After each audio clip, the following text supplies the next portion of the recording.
Welcome to the Under 8 Podcast, a daily college basketball show brought to you every weekday in under 8 minutes. At the time of recording, it is Sunday, December 10th, 4:40 in the afternoon. My name is Josh Mullenix. On today's pod, number one, Arizona cruises against Wisconsin.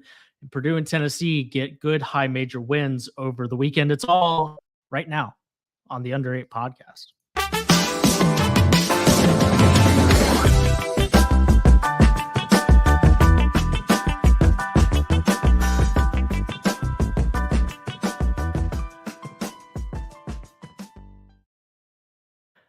Last week, Josh, we talked about, that's Josh Doering, by the way, at Joshua Doering 98 on Twitter. Josh, we talked about if Wisconsin could go into the McHale Center and knock off number one Arizona, might be the most impressive 7 days of the entire season from any team.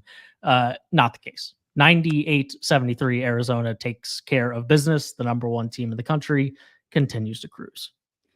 It was a valiant effort to try and pull off the third part of the trifecta. Mm-hmm. And, yeah, it didn't happen for the Badgers. Now, and you texted me this, it's not every day you lose that emphatically and go 10 of 21 from three. Mm-hmm. But that's what happens when the other team goes 12 of 26, attempts 18 more free throws, and shoots 17% better from the field, and has 26 assists. And only 7 turnovers. Yeah. It's not like Wisconsin did anything wrong. It was just one of those games where whatever defensive advantage they were supposed to have as a good defensive team wasn't there because Arizona's offense was just that good, which it happens sometimes. When everything's clicking, this is what it looks like. Their ceiling is incredibly high, and that's what we saw here. Yeah, it was a full-fledged 5-man performance from the Arizona starting lineup, all 5 guys in double figures. It was led by one Caleb Love and one Pell Larson. They had 20 and 21 respectively. Larson 21, 4 and 4, 6 of 6 from the field, 4 of 4 from the 3-point line. Caleb Love 7 of 13, which might as well be 6 of 6 from the floor when it's Caleb Love. He had 25 assists, 7 rebounds, 2 steals. Kylan Boswell 10 points, 9 assists to just 2 turnovers. Do they have the best perimeter group in the country right now between those 3 guys? Ooh. Yeah. Trio. I mean, I'm just thinking off the top of my head, other teams. Creighton's got to be up there. Mm-hmm. I'm not sure it's better, though. Marquette's got to be up there. Yeah. Who's the third person, though? Third person is fair. The two, when you take the top Cam Jones 2 and guys, Tyler Kolek are definitely in that conversation for a duo. Sure. UConn, potentially. It's not there yet. That's a pretty outside good of one. Tristan Newton. Yeah. The ceiling for the ceiling of that trio is definitely there, but I would agree it's not there quite yet. I mean, Duke was supposed to be that team, but right now they're not.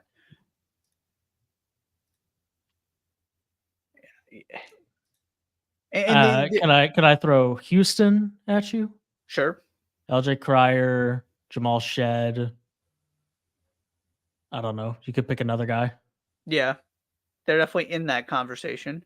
Baylor might be in that conversation. I mean, kind of sort of Kansas, but definitely not taking Kansas over Arizona. Mm-hmm. Yeah. And the other thing, too, is that 4 of the 5 starters had more than 4 assists. Yep.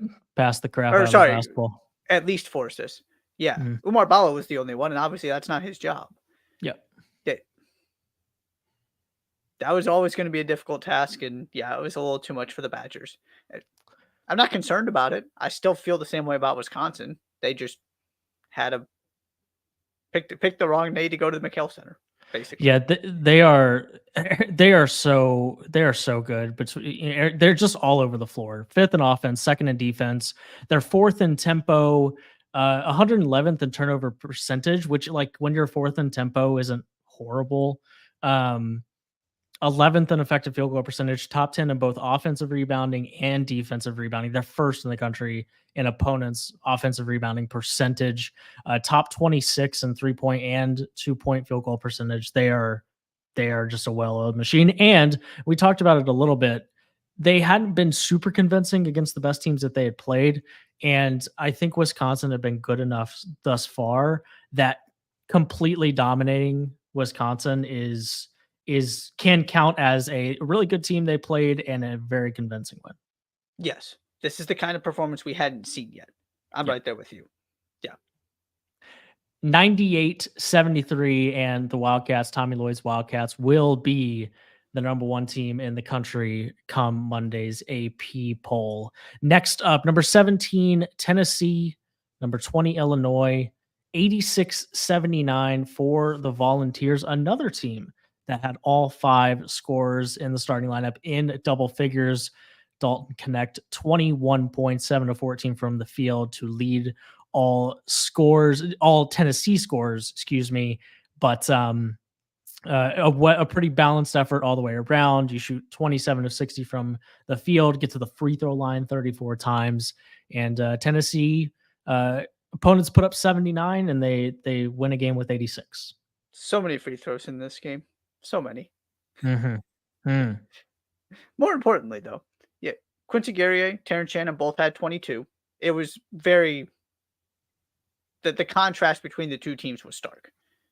Because you had this, right, like you said, well-balanced attack from Tennessee where everybody's contributing. You had the two guys get 44 between them. Marcus Domask, 2 of 11.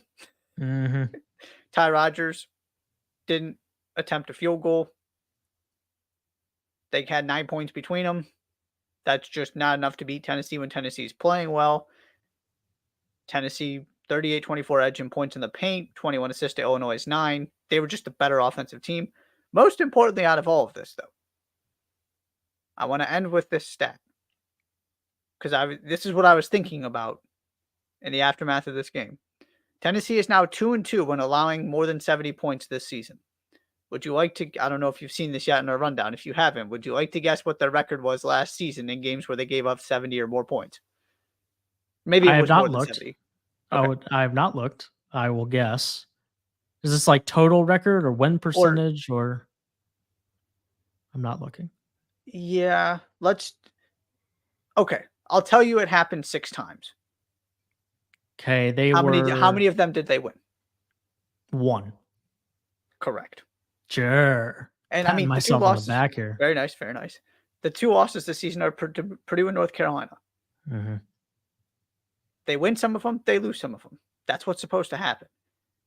This is every time they play. The longer we get into the season, the more Dalton Connect just goes and scores 20 points every game. Mm-hmm. The more that this is absolutely a sustainable way to win in the NCAA tournament because they can go score 85 when they need to, and they can hold you to 56 when they need to. I'm almost to the point where I don't even care what their record ends up being as long as they play pretty well in the SEC. That I am just so convinced that this is a perfect formula that they've never had before. It is definitely way closer to a sustainable, 3 weekends in a row in March kind of deal. It is definitely the closest that we've seen from Rick Barnes' squad in quite a while.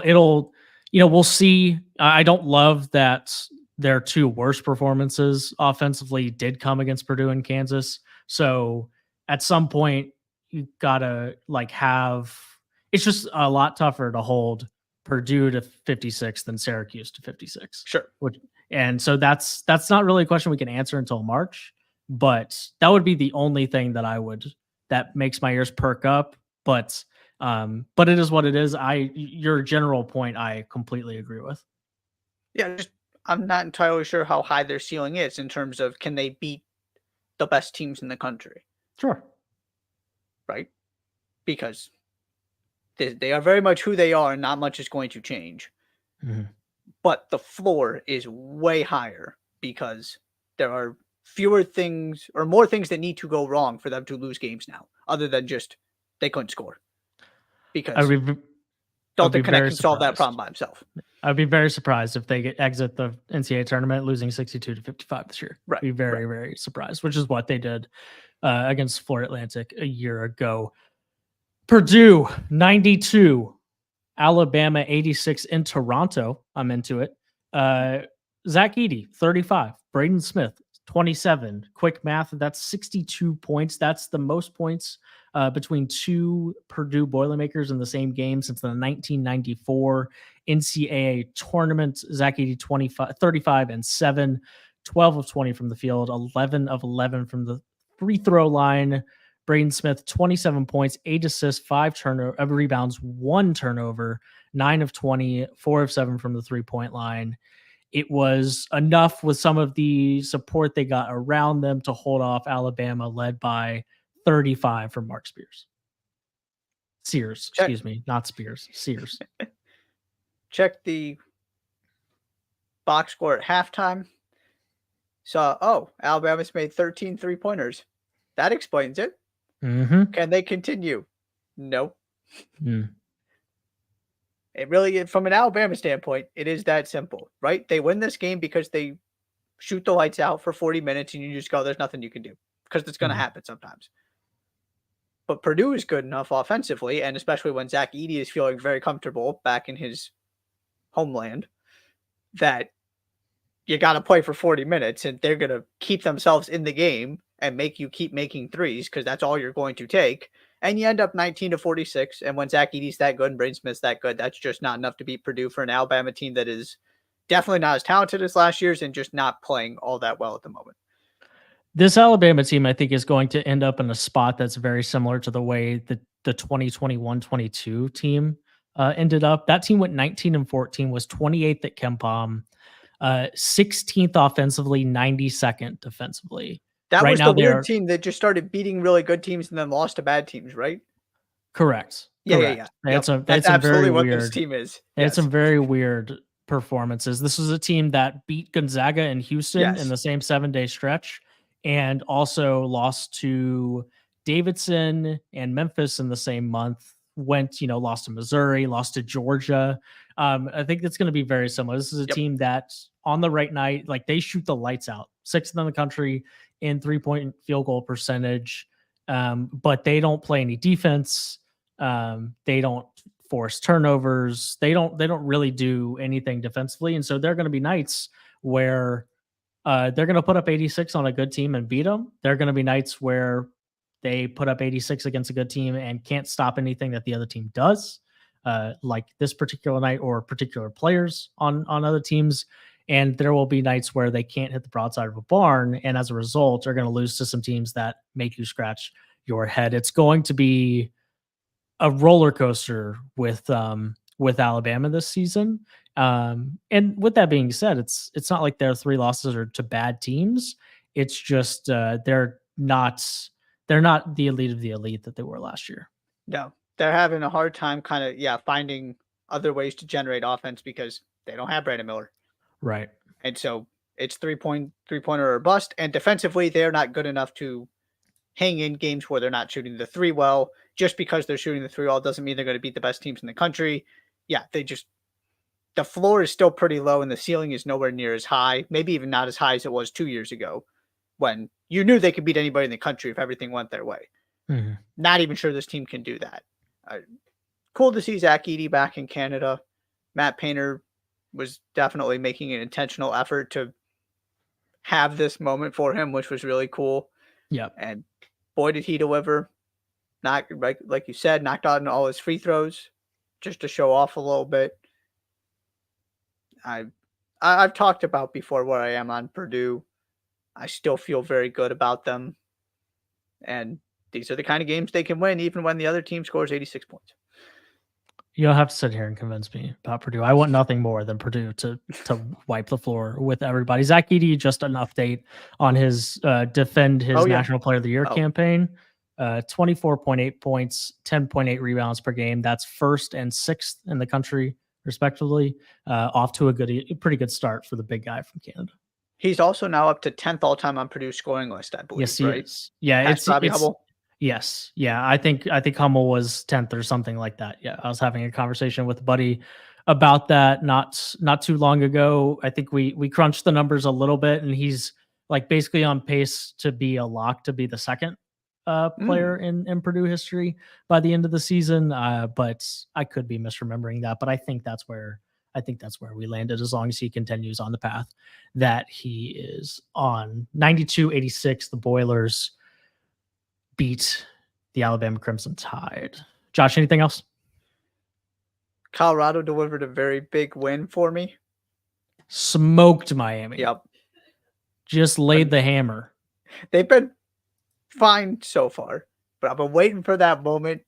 You know how I feel about this team. They provided it today. South Carolina women got a scare from Utah. They did. Survived another really tough game. Those were my only other two notable things. Bronny James. Oh, yes. First game of his college career.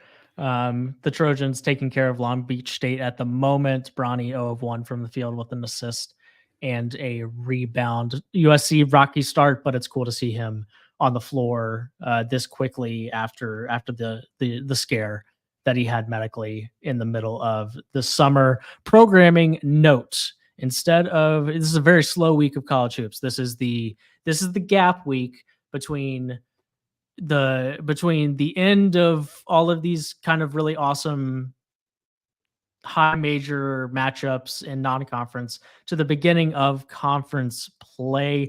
Really great Saturday, a week, just under a week from now, but not a whole lot happening in the next 5 days or so. So instead, we will do a Wednesday pod, a longer Wednesday pod, revolving around what we've learned heading into conference play. And then we'll do another Sunday pod, kind of diving into what we saw on Saturday in particular. And then we'll get back into daily podcasts a week from, I guess, tomorrow, technically. So that's the plan moving forward on the pod here. So the next time we see you will be Wednesday on the pod. So that's it for the Under 8 for today, Sunday, December 10th. It's 4:57 p.m. Be sure to subscribe to the podcast wherever you listen to your shows. Follow the pod on Twitter, TikTok, and YouTube. We will see you Wednesday. Thank you so much for being here, and we will see you